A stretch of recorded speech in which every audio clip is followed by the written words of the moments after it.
Hello, my name is Nicole Neal. This is my third class in working towards my DNP in psychiatric mental health nursing. Currently, I'm a nurse at an outpatient eating disorder clinic, and I'm very excited to dive into this class. I will be discussing hyperlipidemia today. All right, let's get started. So, hyperlipidemia is the increase in levels of lipoproteins in the bloodstream. It is mostly due to a patient living a sedentary lifestyle, a lifestyle that is high in fats, a patient having obesity and diabetes, although there are certain genetic factors that can cause it. Lipoproteins consist of fats, cholesterol, and triglycerides, and these lipids can enter the walls of arteries. In hyperlipidemia, the lipids leave deposits of fat in a patient's heart, liver, and muscles. This can cause hardening of these arteries, which is known as atherosclerosis.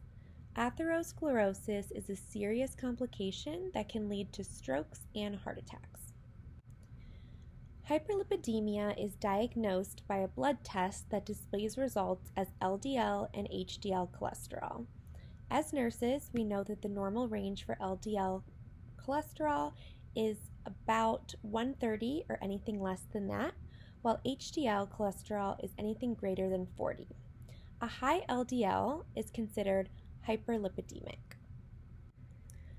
But overall, hyperlipidemia is actually an umbrella term that encompasses multiple acquired or genetic disorders that result in a high level of lipids. One of the most common disorders caused by hyperlipidemia is atherosclerotic cardiovascular disease, known simply as cardiovascular disease or CVD. CVD is actually the leading cause of morbidity and mortality worldwide. Hyperlipidemia is one of the modifiable risk factors of CVD, along, of course, with hypertension, inflammation, insulin resistance, and hyperglycemia. Hyperlipidemia, as previously stated, is one of the most prevalent risk factors contributing to the formation of atherosclerosis. There are multiple factors that contribute to the development of atherosclerosis, however. Those factors include endothelial damage, hyperlipidemia, inflammatory and immunologic factors, plaque erosion or rupture, hypertension, and of course, smoking. The difficult part about diagnosing atherosclerosis is that it is frequently unknown until it is too far along in the disease process. This is because patients usually remain asymptomatic until plaque formation reaches about 70 to 80% of the vessels it's filling. Atherosclerosis itself occurs after endothelial damage. Endothelial damage occurs from the loss of nitric oxide within the endothelium. The loss of nitric oxide leads to increased inflammation around the specific site of the dysfunction, and the result is the accumulation of lipids within the endothelial wall. Once there, the lipids are consequently engulfed by macrophages. This leads to foam cells that have cholesterol built up, resulting in mitochondrial dysfunction, apoptosis, and most seriously, necrosis of the underlying tissues. Tissue factor is actually an indicator of coagulation, which unfortunately increases the risk for plaque rupture and thrombosis. Atherosclerotic plaques can evolve in two different ways. Firstly, the plaque can evolve in a slower, chronic buildup, or an acute onset which is secondary to a plaque rupture or thrombosis. For the majority of these patients, hyperlipidemia is influenced by factors like obesity, saturated fat intake, and the cholesterol content that is present in a person's diet. Another mechanism involves elevated levels of ApoB100, lipoproteins, within the plasma, which can result in atherosclerotic disease. However, it is most often that a combination of these genetic and environmental factors contribute to a person's risk of developing hyperlipidemia and ultimately cardiovascular disease.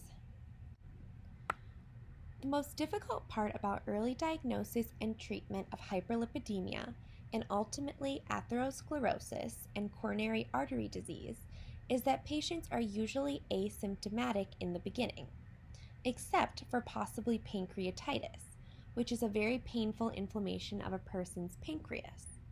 However, symptoms will develop once a patient develops atherosclerosis. These symptoms usually involve chest pain or angina and pain in the legs or arms, whichever has the artery that is being blocked. This limb pain can lead to gangrene and amputation if not treated immediately. Ultimately, a patient can experience a heart attack if the arteries narrow to the point of not being able to get adequate blood or oxygen through, as is the possibility of a stroke if the same thing happens in the brain. The role of a Christian nurse for this disease process centers around prevention, and prevention always is highly linked with education, especially considering patients with hyperlipidemia are usually initially asymptomatic. Education on lifestyle changes, diet factors, and genetic factors is crucial to prevent the formation of some of the more dangerous symptoms and diseases that could develop. However, considering that hyperlipidemia and cardiovascular disease is highly associated with being overweight, there is a level of empathy and care that needs to be taken when speaking with patients. Additionally, and something that I hold of importance because I am an eating disorder nurse, is that it is important to note that not all patients are able to control their eating and dietary habits easily, and that binge eating disorder could also cause patients to be overweight. Referral to outside providers and dietitians who can provide further help should be utilized.